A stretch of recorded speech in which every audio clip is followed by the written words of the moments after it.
नमस्कार दोस्तों, INC TV पर आपका स्वागत है। मैं इस वक्त हैदराबाद में हूं, तेलंगाना प्रदेश कांग्रेस कमेटी के दफ्तर में, और मेरे साथ हैं जनाब सैयद निजामुद्दीन साहब, जो कि तेलंगाना की जो ज़मीनी राजनीति है उसको बहुत ही बेहतर तरीके से जानते हैं। जो तेलंगाना की जो राजनीति है वो किस करवट बदलती है, एक किस्म से कहा जाए तो काफ़ी रिसर्च भी कर रखा है इन्होंने, और पिछले कई वर्षों से लगातार कांग्रेस के लिए काम भी कर रहे हैं। और जो ज़मीनी डाटाज है, ज़मीनी रिसर्च है, और वोट क्या बोलता है और जनता का मूड किस तरह से है, काफ़ी नज़र रखते हैं और चुपचाप बहुत रहते हैं। इनकी खासियत ये है, लेकिन जब बोलते हैं तो सदा हुआ बोलते हैं। सैयद साहब, आईएनसी टीवी पर आपका बहुत बहुत स्वागत है। तो सबसे पहले ज़मीनी हकीकत तेलंगाना की क्या है? देखिए, 10 साल के कार्यकाल के बाद टीआरएस पार्टी का जो 10 साल का कार्यकाल रहा वो काफ़ी मुश्किलों के साथ जो है आवाम गुजर रही है। कोई किस्म की बात पर, यानी मतलब कोई महंगाई पे हो, चाहे बेरोजगारी पे हो, चाहे जो गरीबों को जो है ना, जो प्रॉमिसेस किए टीआरएस पार्टी, वो कोई प्रॉमिसेस जो है, एक भी प्रॉमिसेस में पूरी नहीं हुई। सच्चाई ये है कि अलहदा तेलंगाना लाने का मकसद ये था कि हमारे जो फंड्स है वो आंध्रा की तरफ चले जा रहे हैं, हमारे को जो नौकरियां मिलना चाहिए वो नौकरियां भी जो है आंध्रा की तरफ चले जा रहे हैं, और जो है हमारे बच्चों को जो एजुकेशन मिलना चाहिए वो भी चले आ रहा है, और हमारा जो पानी है, जो हमें खेती करने के लिए जो पानी चाहिए, वो पानी भी जो है ना वो आंध्रा की तरफ चले जा रहा। बोलते ये इसी वजह से ये लड़ाई एक 60 साल की लड़ाई थी, जिस लड़ाई के अंदर जो है ना काफ़ी मतलब बड़े बड़े गवर्नमेंट एम्प्लॉयज़ भी जो है इसके खिलाफ लड़े हैं। अलहदा तेलंगाना करो, हमारी नौकरी हमारे को, हमारा पानी हमारे को, हमारा एजुकेशन हमारे को, हमारे फंड्स हमारे को लड़े। इसीलिए जो 60 साल के ख्वाब को जो है कांग्रेस पार्टी ने, श्रीमती सोनिया गांधी जी ने ये तेलंगाना का अनाउंसमेंट करा, उनका समझ। लेकिन एक बात तो तय है, मैं भी तेलंगाना घूम रहा हूँ और देख रहा हूँ कि लोग जो है ये मानते हैं कि कांग्रेस ने तेलंगाना को दिया है, और इसका जगह जगह पर चर्चा है। सही साहब, जब मैं गाँव में जाता हूँ और शहरों में किसान परेशान है, बेरोजगार जो है वो रोजगार लेने के लिए युवा भी परेशान है, आपने ढेर सारे मुद्दे दिखाए। लेकिन एक बात जो मैंने गाँव में देखा, अभी भी लोग इंदिरा जी को याद करते हैं। ये चीज़ जो है तेलंगाना में मुझे देखने को मिली कि जैसे ही आप कांग्रेस का नाम लो तो वो लोग इंदिरा जी को याद करते हैं। बुजुर्ग हो, किसान हो, नौजवान पीढ़ी, जो नौजवान जिस टैक्सी ड्राइवर के साथ मैं घूम रहा हूँ वो इंदिरा अम्मा करके बोल रहा है, तो ये तेलंगाना राज्य में देखने को मिला है। देखिए, मैं को अच्छा याद है कि जब मैं हुजूराबाद के इलेक्शन में कैंपेन कर रहा था, तो उस कैंपेन के अंदर जब मैं जाके लोगों से बात कर रहा, तो लोग बोले कि जो है ये जिस घर में हम रह रहे हैं ना, ये हमारे इंदिरा गांधी जी से घर है।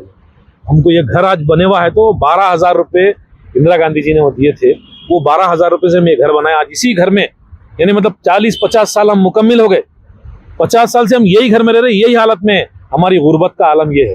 यानी मतलब आज भी उन्होंने जिस घर के अंदर रह रहे, जिस छत के अंदर रह रहे, वो इंदिरा गांधी के दिए हुए, इंदिरा गांधी पतम के तहत जो दिए हुए पैसे है कंस्ट्रक्शन के लिए, और इंदिरा गांधी के जरिए जो दिए हुए जमीन के पैसे है। तो राहुल जी ने वो रैली में कहा, हैदराबाद की रैली में, विशाल रैली, शायद ऐसी रैली हमने भी नहीं देखी थी, और वो कमाल की रैली थी। और उसको देखकर बीआरएस हो या फिर एआईएमआईएम हो या बीजेपी हो, उन्होंने बड़ी कोशिश की उस रैली को उसमें कहीं न कहीं अड़चन डालने की, लेकिन वो कामयाब एक रैली थी, इतनी कामयाब रैली। और उसमें राहुल जी ने कहा कि सोनिया जी जो कहती हैं वो करती हैं, और देखिए वो काम की बात है, मन की बात नहीं है, काम की बात है। काम की बात। देखिए, कांग्रेस पार्टी पे लोगों को भरोसा है।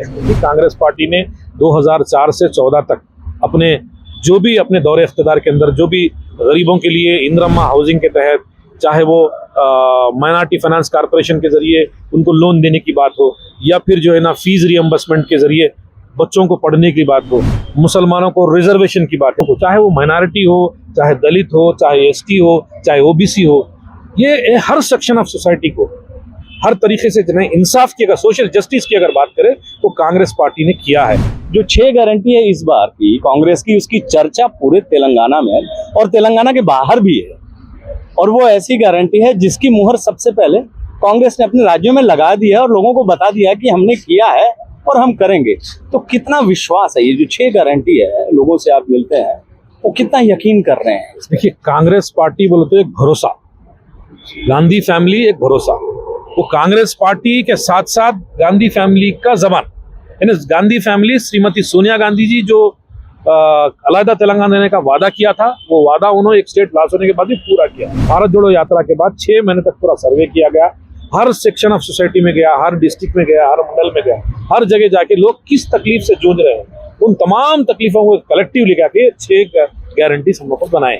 ये 6 गारंटीज ऐसे है कि जो है महालक्ष्मी खवातीन के लिए जो गारंटी बनाई गई है उनको 2,500 रुपये हर महीना उनको मिलने वाले हैं। इसके अलावा जो है गैस सिलेंडर का मामला है। एक वक्त में एक अच्छी बात याद आ गई, गैस सिलेंडर की बात करें तो जब कांग्रेस पार्टी की गवर्नमेंट सेंट्रल में भी थी, स्टेट गवर्नमेंट में भी थी, तो हमारे यहाँ के chief minister doctor Y S Rajasekhar साहब थे, 350 रुपये गैस सिलेंडर की कीमत थी। तो सडनली जो है ना 50 रुपये सेंट्रल गवर्नमेंट की तरफ से बढ़ गए। बढ़ते ही हमारे राजशेखर रेड्डी साहब फौरी जो है ना मीडिया पे आके ये बोले कि मेरी आवाम, मेरी आंध्र प्रदेश की आवाम 50 रुपये हर सिलेंडर के पीछे वजन उठा नहीं सकती, इसीलिए मैं आज एज ए चीफ मिनिस्टर वादा कर रहा हूँ, आज एक कांग्रेस पार्टी का चीफ मिनिस्टर वादा कर रहा हूँ कि वो 50 रुपये वजन मैं उठा लूंगा। इसके साथ साथ जो है ना आरटीसी बस में खवातीन, अब देखिए खवातीन का क्या है मामला, गरीब लोग जो है ना दूर जाके काम करे तो उनको जरा ज्यादा पैसे मिलते हैं, मगर उनकी मजबूरी ये है कि वो दूर जाके काम करने में बस से ट्रैवल करे तो उनके जो टिकट के जो है टिकट बढ़ा दिए, महंगाई बढ़ गई, वो जो टिकट में जो पैसे जाने वाले हैं उन ऊपर वहां जाके मैं काम कर मेरे को 10,000 मिल रहे, यहाँ काम करे तो मेरे को जो है ना 5,000 मिल रहे, मगर लेकिन वो जो 2,000 बढ़ के जा रहे, वो 2,000 रुपये जो ट्रैवल के लिए 3,000 रुपये जो हमारे ट्रैवल का खर्चा हो जा रहा है उसमें हमारे को स्ट्रेस भी हो रहा। ये तमाम चीजों को लेते हुए मैं ये 5,000 की नौकरी करता हूँ बोल के 3 टाइम खाने की जगह पे गुर्बत में गुजार रहे। जिस तरह कर्नाटका में इसकी तारीफ हो रही है, बेशक और ये वादे को पूरा किया है, इससे जो जनता है, जो महिलाएं हैं, उनको एक बहुत ताकत मिलेगी, बहुत बड़ी ताकत मिलेगी उनको। जो है जो गृह ज्योति है इसकी भी चर्चा गांव भर में बहुत ज्यादा है।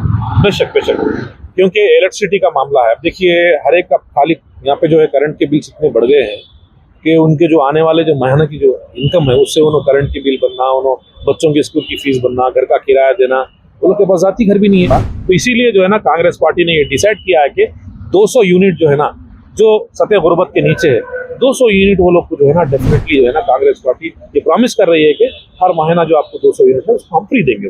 कांग्रेस पार्टी ने एक डिसाइड किया है कि जो है उनको 15,000 रुपये फार्मर्स को हम जो है ना सालाना देंगे और उसके साथ साथ एग्रीकल्चर लेबर्स को जो है 12,000 रुपये देंगे और जो उनके क्रॉप्स के लिए जो बोनस देंगे वो 500 रुपये का जो है ना वो बोनस भी देंगे। इस राज्य में मैंने देखा सैयद साहब कि भ्रष्टाचार का बहुत आरोप लगा बीआरएस पर, और भ्रष्टाचार भी लगा है मुख्यमंत्री की केसीआर जी के परिवार के ऊपर। देखिए भ्रष्टाचार के ऊपर जो है कर्नाटक के अंदर 40% कमीशन का जो बीजेपी का जो जोर चला, वो जो आवाम ने उसको सबक सिखाया। यहाँ पर जो है इरिगेशन प्रोजेक्ट जो है 35,000 करोड़ से जो इरिगेशन प्रोजेक्ट था उस इरिगेशन प्रोजेक्ट को बढ़ा के 1.5 लाख करोड़ रुपए कर दिए। ये किस लिए करे? वो 1.5 लाख करोड़ रुपए से क्या ये किसानों को उससे पानी आ रहा या भरोसा हो रहा? नहीं, एक बारिश में उनका इतना बड़ा प्रोजेक्ट के जो है जो मशीनरीज थे एक ही बारिश में पूरे मशीनरियां डूब गए। यानी मतलब वो लोग जो है ना करप्शन का इतना बड़ा मामला किया है उसके अंदर, वो सिर्फ करप्शन के लिए 35,000 करोड़ से उसको जो है ना सीधा ले जाके 1.5 लाख करोड़ तक कर दिया गया। इसका सिर्फ यही है कि एक गवर्नमेंट के अंदर सिर्फ करप्शन है। केसीआर करप्टेड है, केटीआर करप्टेड है, उनकी बेटी तो जो है ना लिकर स्कैम के अंदर आ गई है।